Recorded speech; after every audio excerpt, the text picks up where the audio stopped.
start with Nick in the middle here. Hi, Declan. Hey, mate. First of all, good luck for Sunday. Thank you. People talk a lot about the differences between international football and sort of elite club football as you play every week, and I'm not always in a positive way either. But I'm genuinely curious as a student of football. Like, how have you found the level in the last few weeks, and what are maybe the differences? What's less comfortable for you? What's more? How does it vary? Well, I think Premier League's 38-game season, and this is 7 games. It's a 7-game tournament if you get to the final. And I think going into international tournaments, what I've learned is you need to have that mentality that you can't go all out all the time. You know, you can't be front foot all the time because you're coming up against top teams, top nations, the country's best players. And I think in the first couple of games, that's what people were expecting from us, you know, because of the individuals that we've got, to go full throttle, you know, go out there and try and blitz teams. And sometimes it's a bit unrealistic because the opposition have really top players as well. And, you know, as the tournament's gone on, I think if you look at tournaments over the years when top teams have won, they've always been defensively solid, you know, not leaked many goals, not leaked many chances. And I feel like in the Premier League, the games are a bit more like that, back and forward. And in these type of tournaments, which I've seen from a lot of the top nations, is you get a lot of the ball, and not a lot of teams are really pressing as much as well because, you know, no one really wants to be opened up. Like I said, that is tournament football. So I think that's probably the key difference between the two, to be honest with you. Hi, Declan. Have you spoken to the manager about his future? And if you did, what would you say? Would you implore him to stay beyond this tournament? Yeah, for sure. I think I woke up to the news this morning that it had been reported that they're set for him to stay until 26.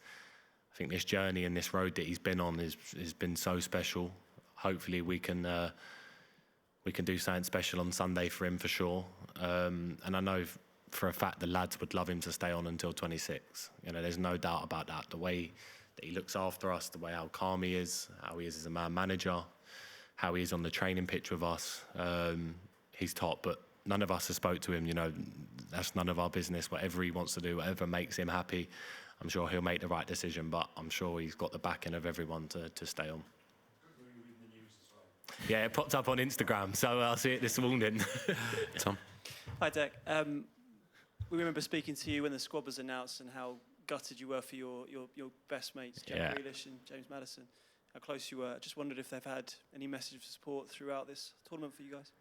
Yeah, I think they've all been so supportive. Look, don't get me wrong, it is tough because I would have loved them, the lads would have loved them to be here. They're such big characters, have played such big parts for us in England, and it would be easy for them to not message and, you know, be bitter, but they're not like that at all. You know, they've been so happy, so full of support, messages, FaceTimes, been having a laugh with them. Look, they're so happy for us, and yeah, like I said, it's gutting because they've not been here with us on this journey, but they have been because, you know, they've all played massive parts in us getting to where we are now. So whatever happens on Sunday, they're fully a part of it with us as well. Has Jack said anything particular? No, me and Jack just speak genuinely, to be honest with you. I think, you know, we FaceTime quite a lot, we text quite a lot. He's just had a lovely break. He obviously announced the other day that he's going to be having a baby on his Instagram. So I think his life, you know, now is going to be totally different. I can't speak highly enough of Jack, honestly. I love the guy. He's such a great guy. He's such a family man with his family. And look, he's gutted he's not here, but he's rooting for us on Sunday. That's all I can say. Thanks, Simon. Hi, Declan. Good luck tomorrow. Thank you, mate. Can I ask you about your pre-match routine? I'm thinking particularly of a game like this where I would imagine family and friends are desperate to pass on best wishes for you. Is there a time when you turn your phone off, or do you kind of, you know, feed off that? Yeah, if I probably had 500 tickets to give away, I reckon I could have given away in an instant. You know, the amount of messages you get for these type of things are crazy, and it's tough because you're trying to focus on a final, which is true. But reading messages, you know, from people that mean a lot to you is really special. Just feeling that love, that support. Probably the night of the game, I'll just do what I usually do, to be honest with you. You know, I'll take it easy, rest, relax, and do everything I can to prepare right, get my mind right, and make sure that I'm locked in, that my full focus is on that final and nothing else. And yeah, I think that's the main thing that I'll do. But will there be a time sort of just before the game where you'll turn your phone Yeah, off? yeah, always. And Always they know 2 when to hours. leave you in the bubble kind of thing. Yeah, always. Going to the game, always listen to music, and then 2 hours before the game, I always turn my phone off. I've always done that. I'm not one. Some lads do it different. Some lads are on their phone up until we warm up. It's just whatever you feel comfortable with. But I like to switch off, and just as soon as I get to the stadium, then that's when my full focus really kicks in. I like to visualise and prep right, and pray that we can go out there and do the right things. Okay, finish with Malik. Hi, Dec. You talked a lot about the European final that you lost 3 years ago. What about the one that you won, though, at West Ham? Are there specific things you can take from that, aside from maybe get Jared on last few minutes if you need one?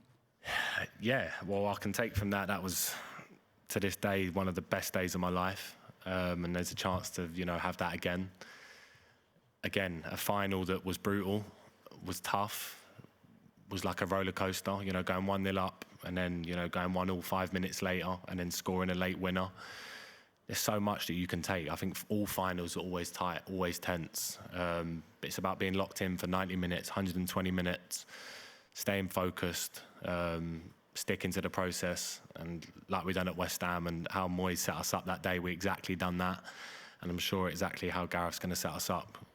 The lads know that, this is go time. This is, do or die. And we're not going to leave anything in the changing room. We're ready to change, our lives and change everyone's lives and the country, forever. So, we're really hungry for it. Cheers, good luck. Okay, thank you everyone. And, cheers. Thanks, guys.